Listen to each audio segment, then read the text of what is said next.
Hello everyone, GoldenNova here. You know, there's a lot of things to look forward to when new core sets get revealed.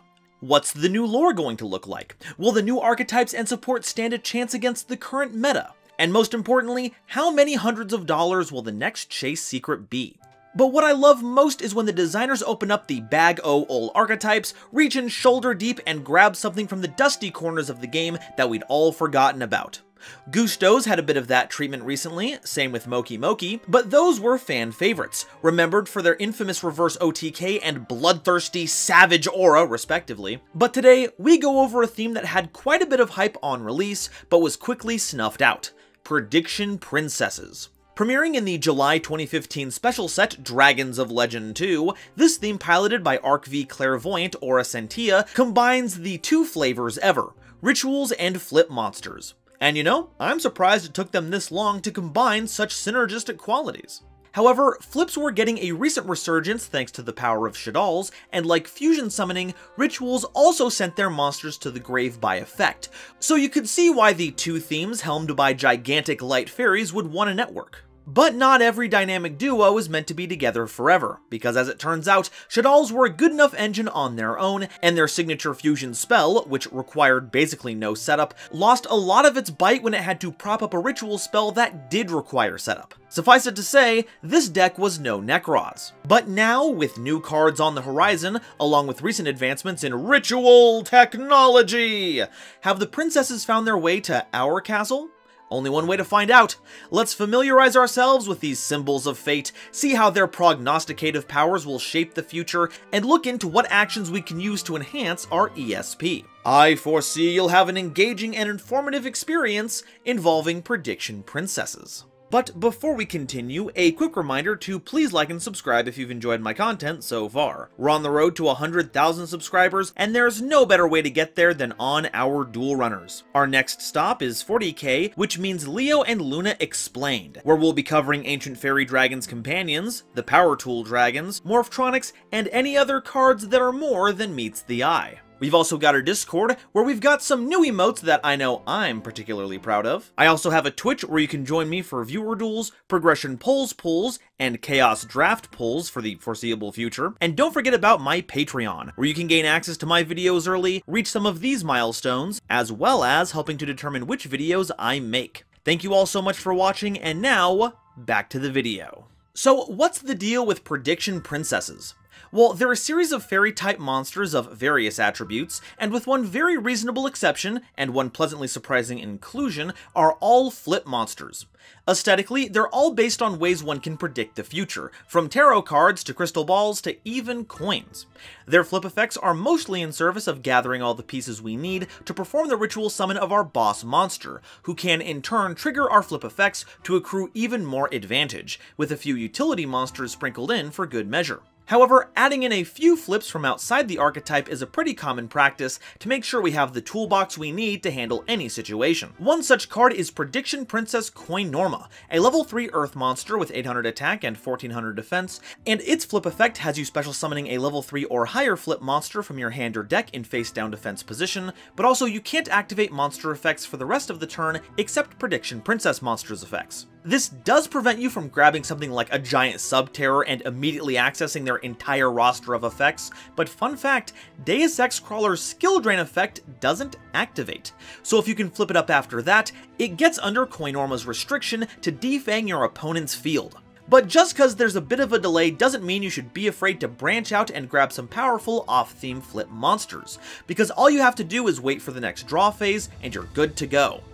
But do your best to trigger this on your turn where you have more control over it. Trigger it on your opponent's turn, and they're liable to just run into that monster just to make sure it doesn't get its trigger. Most games are decided by the coin toss, and thankfully, Koinoma is here to give you a few more chances at it. Prediction Princess Petal Elf is a level 3 earth monster with 800 attack and 700 defense, and its flip effect changes all face-up attack position monsters your opponent controls to face-up defense position, and monsters changed to defense position by this effect can't change their battle position, making this something of a floodgate trap hole. One that keeps your opponent's monsters face-up, thereby stripping away most of the utility Floodgate Trap Hole had, but it still gums up your opponent so they can't attack, so that's nice. They might get linked off during main phase 2, but the battle phase, that's just gonna stop.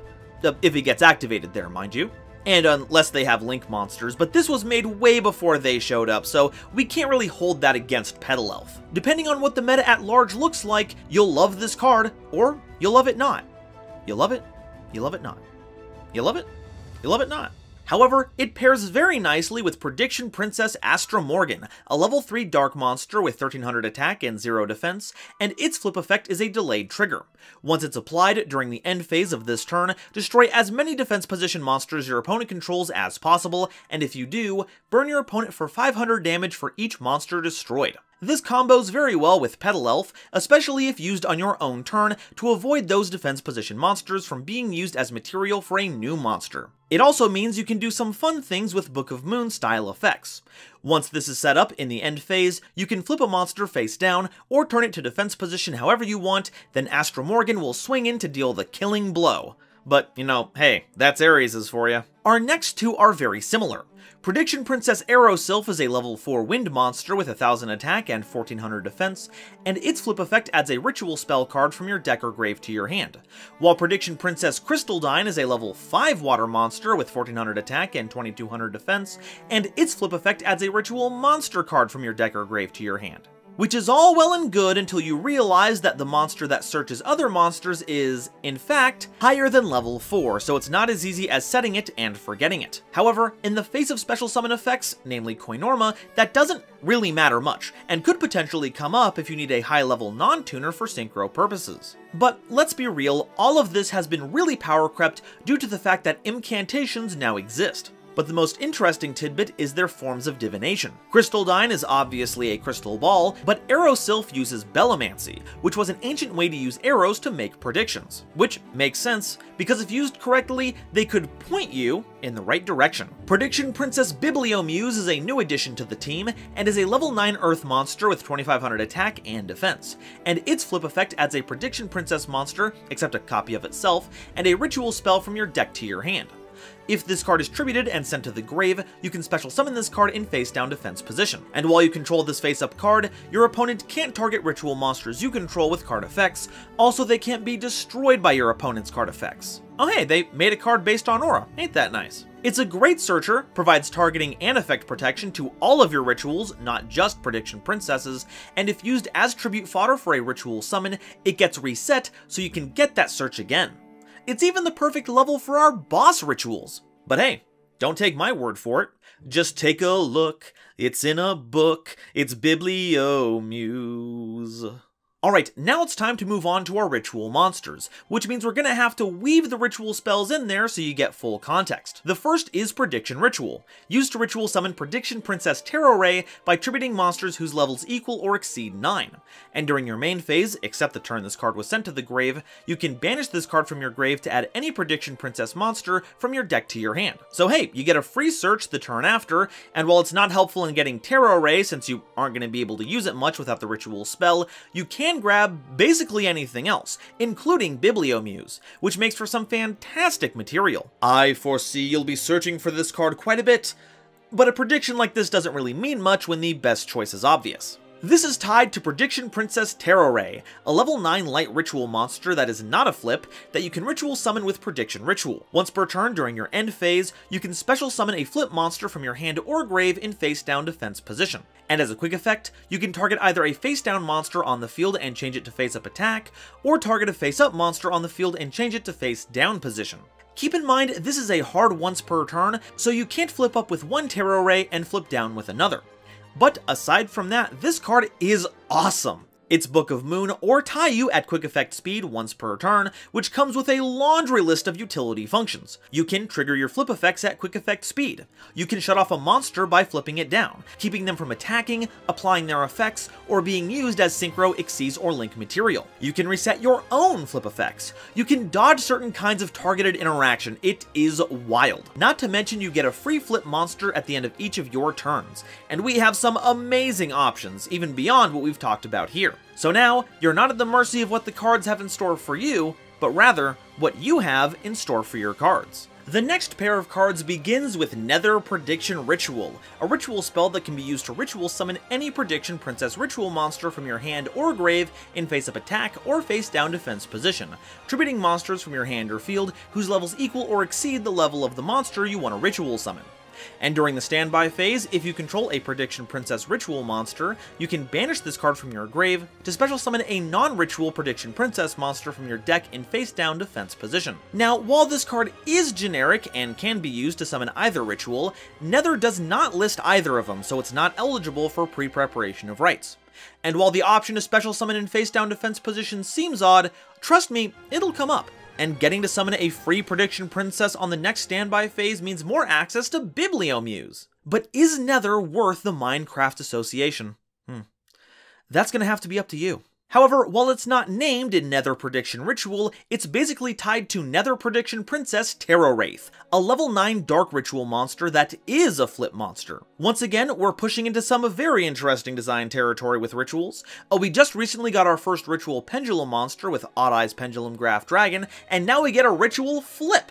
And another thing they have in common is that they have an alternate summoning method besides ritual summoning. Terror Wraith can be ritual summoned, but can also be special summoned by the effect of Pwediction Princess Terror Ray. When flipped, you can special summon any flip monster from your deck in face-down defense position, and as a quick effect, Terror Wraith can change any number of face-down monsters you control to face-up defense position, or change any number of face-up monsters you control to face-down defense position. Now, this does mean that Terror Wraith can't interact with your opponent like Terror Ray does, but it does mean you can trigger a ton of your effects all at once, where Terror Ray can only flip one at a time.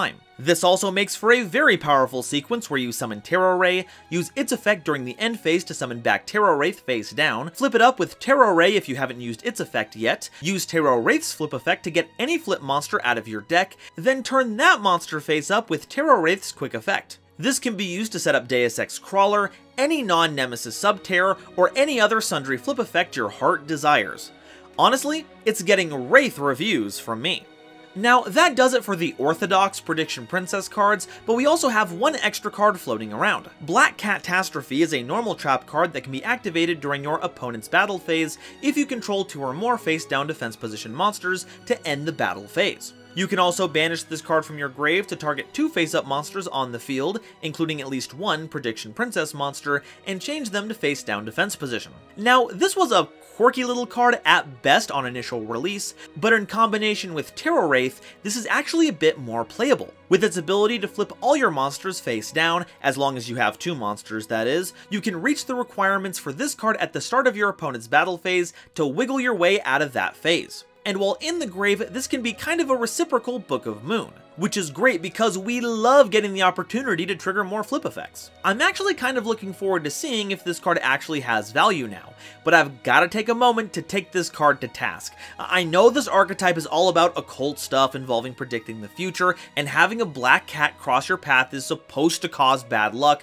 but I hate that we're perpetuating this. It's had some devastating real-life consequences, and really, having any kind of cat cross your path is amazing! They're also pettable. Okay, so that's all the Pwediction Princess monsters, but what do we do with them?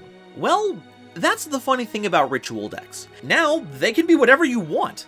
With how broad ritual support has become, you can splash in a variety of cards to toolbox whatever effect you want. However, if we're focusing on the Pwediction Princess engine, we're geared towards a control strategy, using our flipped effects to keep our opponent from laddering up into powerful monsters or mounting an offensive against us, which will give us all the time we need to seal our opponent's fate. But what can we play to help them out? As far as generic ritual support goes, Drytron unfortunately don't make the cut. If we utilize Koinorma and Bibliomuse, these interstellar dragon mechs will have something to say about that, since they can be normal summoned. However, as previously stated, incantations are more than fair game. They provide lots of levels for our rituals both in and out of Archetype, and can search us Nether Pwediction Ritual and Pwediction Princess Terror Wraith in a way pre-preparation can't. And also, any opportunity to play Chalice Slime should be taken, because look at that little goo. As for rituals we can tech in, the Shino Birds are always amazing. Their removal is mass and doesn't target, and it opens up the opportunity to tech in a Mono Awato. True, this shuts off your own effects, but if you flip it down, its floodgate effect won't apply. You won't be able to flip it down with the Terror Rituals, but an actual Book of Moon or a Black Catastrophe in your grave will do the trick just fine. But if we want another form of effect denial, the heralds work very well here.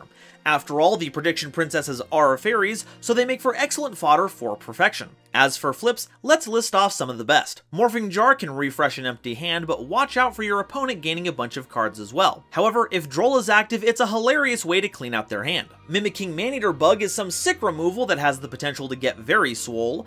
Pot of the Forbidden isn't quite as forbidden as it once was now that you can play 3 Raigeki, but it's got repeatable card draw, hand control, and mass removal. Scapegoat can help you link spam with all its tokens and is a tuner for some reason. And you can splash in members of Penguins, Shaddolls, Subterrors, and the Tindanglers! And of course, our honorary flip monster, Spirit of the Fall Wind, which can search any of your flip monsters on normal summon. As for a silly tech pick, give Amorphage Envy a try.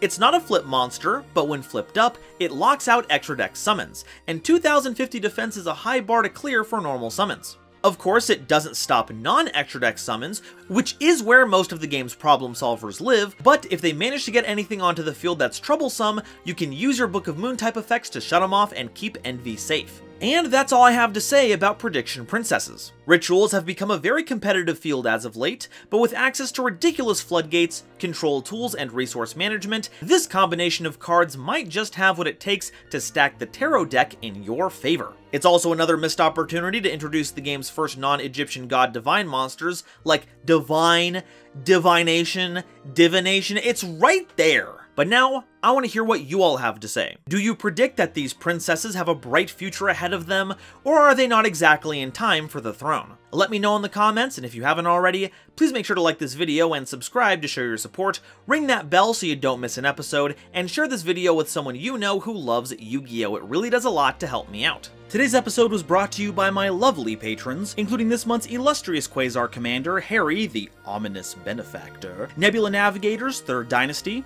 Adam Zajdel, Ashling Waltz, Avi Chali, Cryptic Gamer, Eric, Frankie, Genesis Yu-Gi-Oh!, Gloomba 331, Great Big Pillock, Howling Zangetsu, Inblink, Ironic, John Manji, Julius Sneezer, Larakia, Meteornus, Mighty Action X, Panther J, Rebel King Lucifer, Ruxith Sarani, The Fresh Prince of Conair, The Wizard Moose, True Neutral, Tyler Cranston and Xander Wolfensberger, Cosmic Crusaders, Bear Sharktopus Studios, Chaz Ghost, Corbinisms, Cozy Boat 275, Jesus Garcia, Manga Pages, Marion James E. Picata, Nitromo, RGS, Rem T. Bright, Shooting Star 3300, Star-Lord 777, Tyler Martin and the Legendary Raven, as well as the wonderful Starlight Explorers you see on screen now. I'm only able to continue doing this thanks to the support of these lovely people, and if you'd like to be a part of these credits, as well as help me in my journey to cover all of Yu-Gi-Oh's archetypes, please check out my YouTube membership or Patreon links in the description to see if I have anything you'd like on offer. And if you want to see another video about flippy floppy friends, check out this video I did covering crawlers. And if you want to see 2 Yu-Gi-Tubers going at it, check out Noah Jenk and I's latest series progression polls, where your voice shapes the format. Thank you all so much for watching, and I'll see you next time. Bye-bye.